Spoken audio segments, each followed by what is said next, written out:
So Hashem showed him this image. It says, Zeh yitnu, this is what you're giving.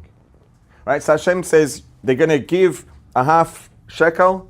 It's going to atone for the sin of the golden calf. Moshe says, how does giving a coin to charity atone for idolatry? And so Hashem says, Zeh yitnu, this is what you're giving, and shows him this image of this coin of fire, of a fiery coin, of a fiery half shekel coin. And there are a few pieces to this. And in the image of the fiery half shekel coin, in that image is the answer or the explanation for how it's possible to atone for idolatry, for the sin of effectively choosing to end one's relationship with the Creator and to engage with something else in the Creator's place. Zeh yitnu, this is what you shall give. This fiery half shekel coin is the pathway to atonement and cleansing and repair. Okay, what does that mean? How is a fiery coin atonement?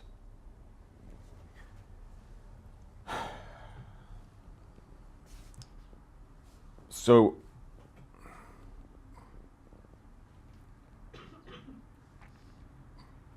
I'm going to do it in the reverse order. We'll start with the coin. The coin that was given was a half shekel coin. It wasn't just a coin that is half of a shekel.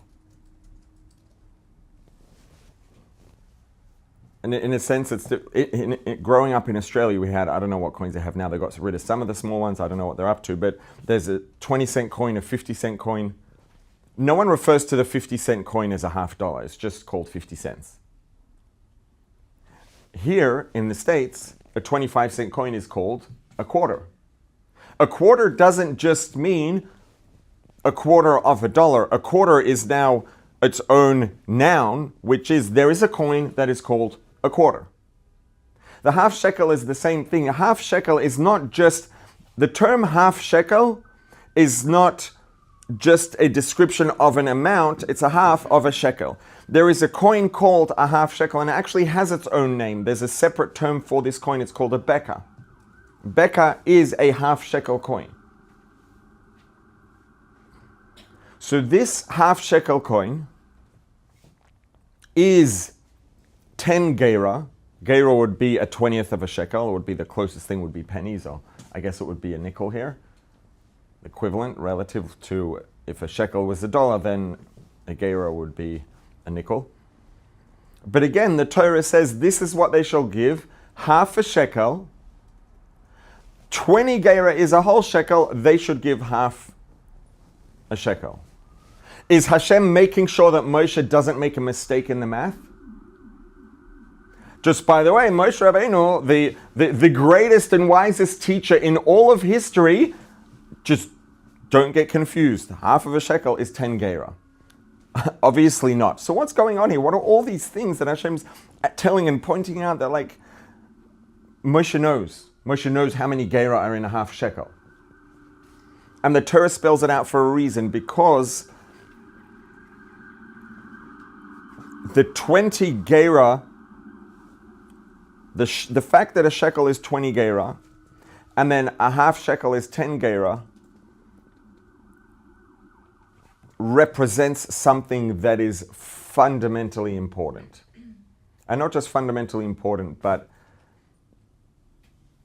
really infinitely empowering. And this is that we know in Pnimius HaTorah, in Chassidus, in Kabbalah, we talk about there are the Eser Koiches, 10 Koiches, and the 10 Spheros. People sometimes will use the two terms interchangeably. They're not actually interchangeable. The 10 Spheros are the 10 components of each layer of reality of the different worlds, Olamus as we would call them. And then there are 10 Koiches, 10 abilities, 10 components of the soul, and they have the same names. So the 10 spheres are Chachma, Bina, Das, Chesed, Gvur, Tiferet, Netzach, Hod, Yesod, Malchus. The 10 koichos of the soul are Chachma, Bina, Das, Chesed, Gvur, Tiferet, Netzach, Hod, Yesod, Malchus.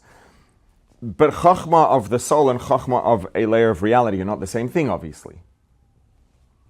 So there are 10 components to the soul and there are 10 components to reality. And in general, especially higher up, let's say in the layer of Atzilus, they are referred to as interchangeably or loosely as being the 10 spheres of the Creator.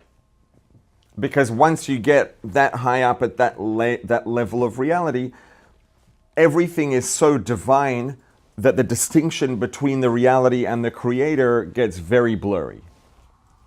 So there are what we can refer to as the 10 structural or 10 aspects, let's say, of the Creator and 10 aspects of the person of the soul.